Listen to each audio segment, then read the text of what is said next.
What's old is new again in Potosi. The Potosi Brewing Company's been here since the 19th century. They shut down here in 1972, but they're back. And what also came with it is the National Brewery Museum, which just got awarded a couple of years ago.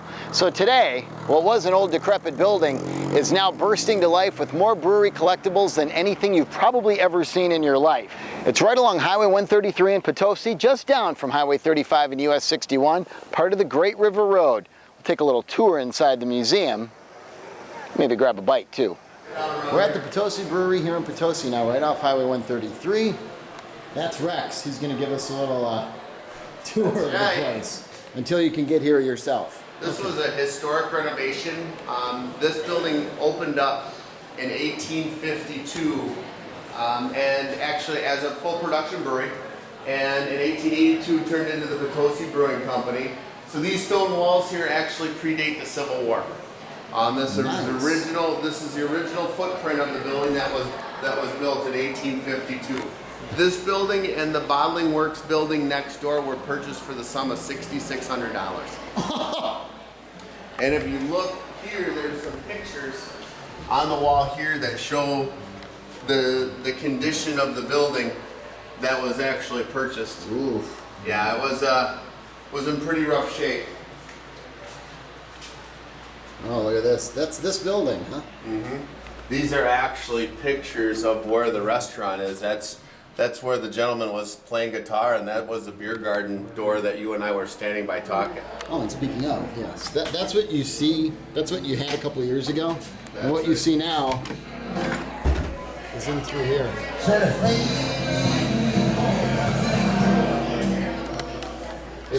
It's called renovation. That's called ground up renovation. Since you guys are all road trip people, we're part of the Great River Roadway. We're a Great River Road Interpretive Center, which generally means that for our location here, we have area attraction, lodging information, restaurant information, historic information on historic sites within about a 50-mile radius. And everywhere on the map that you see a ship wheel, those would be other interpretive centers. This is our transportation museum. What we've tried to do in this room is represent what transportation meant for not only the brewing industry, but particularly us here at Potosi Brewery. When this brewery started off in operations back in the 1800s, of course using a horse and wagon was one of the only ways to get beer in and out of this brewery. And if you can imagine the beer being loaded on wagons in those wooden casks like that through hot summer days and spring days, it had a very short shelf life and generally didn't get to where it went in very good condition. We also we're one of the only breweries that actually had a riverboat.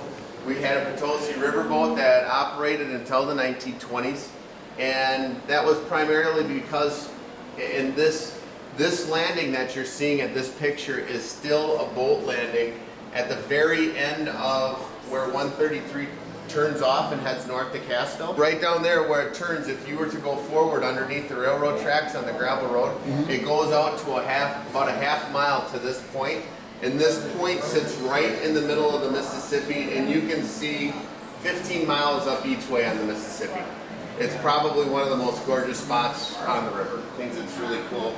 Back in the day, the Potosi Brewery had a rolling bar. The Potosi Rolling Bar was a legendary sight in these parts for over 30 years. It was, after all, the bar that came to you. Built on the running gear of a 1929 Pontiac, the famed rolling bar took over a year to build and debuted at the 1939 Grant County Fair in Lancaster, Wisconsin. Its beautiful mahogany bar measured 65 feet long and held up to 6 bartenders at once, all utilizing state-of-the-industry taps and refrigeration. It became a standard at local festivals and socials. You could even rent it for weddings. Since the bar was moved from county to county, it didn't have a liquor license. That meant the rolling bar couldn't sell beer, just give it away, making it perhaps the greatest bar in the world. After the brewery closed in 1972, the rolling bar changed hands several times. In 2002, the rolling bar was found and made its way back to the Potosi Brewery. We actually have that beer bar in our possession now, and it's one of our phases of renovation to actually get that bar back on the road again. This is the original brewery cave. Who's having dinner? We've got somebody just coming back here and actually reserved a little private dinner back here. So it's something that you can do when you come in. This is the original brewery cave. One of the reasons that this site was chosen for the brewery itself was because of this cave, which was excavated out in 1852, the same time the brewery was built. And then this would have been used back in the day before refrigeration to store the beer and actually to cool the beer down after the brewing process. And all this cool stuff is just on the first floor of the Potosi Brewery. The actual National Brewery Museum, that's upstairs. Let's hit it. This starts the American Brewers Association's National Museum. So all of these displays that you're going to be seeing throughout all this are all individual collections. And the ABA will actually come through here about every 3-4 months. As a matter of fact, I think there's somebody here today that will change out some of these displays. So what's really nice is this, I like to say it's more than a gallery than it is than a museum.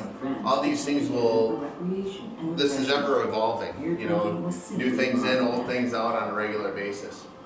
What you're going to see here too is everything in collection, since all these are individually owned, people have their own priorities on what to collect. This gentleman here, by Brewed City Redevelopment, they redeveloped the Pabst Brewery, so they have a lot of Pabst collectibles from that brewery itself. So this is what we call our Wisconsin room, our great room. All of this whole entire room is all Wisconsin breweries from all over, from all ages, basically. Oh, the neons. There was a Jung Brewing in Milwaukee? There's a Jung Brewing in Milwaukee, and one of the things that's significant with a couple of these, you're from Milwaukee, with a couple of these displays at the Milwaukee Waukesha Brewery, all of these prints, this whole case here is two gentlemen's collections. And one of the things that's interesting in some of these prints that he has in there of the Jung Brewery and the Waukesha, and if you look at the Pabst one down there also, these prints predated the 1930s before the Truth in Advertising Act. Ah. So they would make up, you know, this Waukesha Brewery and look like it was Disneyland on the print, you know, and they'd hang these in the general stores and in the grocery stores and stuff. Hence, bigger the brewery, better the beer, was kind of the premise on these prints. But these breweries were very rarely that size or looked that big. Well, in 1909, Budweiser had an ad called "The Proper Drink for Athletes in Training," so they weren't big on truth in advertising. And one of the other things that you'll see on a lot of these displays that is kind of interesting is before Prohibition and in the late 1800s and early 1900s, there were children used in a lot of beer marketing, you know, and it was just for the collectibles, you know, it was a neat tray with kids on it. There's a couple over here. But nowadays that would be socially unacceptable to have children being used in any displays. You know, a little girl over here serving beer and 3 kids fishing on a beer marketing ad. Can you imagine Budweiser with kids on it? There were almost 300 breweries in the state of Wisconsin before Prohibition. So they were all over the place. And again, just more unique brewery collectibles. One gentleman collects beer kegging stuff. This would have been all tools to cooper barrels. And it just gives you an experience of how much variety in things there are in here. It's, you know, not your father's beer can display. Or the one I had when I was 6. This is another private display. And this gentleman his whole entire purpose of collecting is anything that has the word Bohemian style on it. So just how diverse all these collections are. I wonder if he liked Bohemian Rhapsody by Queen. Oh my God, there's more? Oh, yeah, we've got 4 more rooms left. Those rooms and more contain a lot more great memorabilia of historic proportions from brands of all kinds, some of which you've never even heard of, we guarantee it.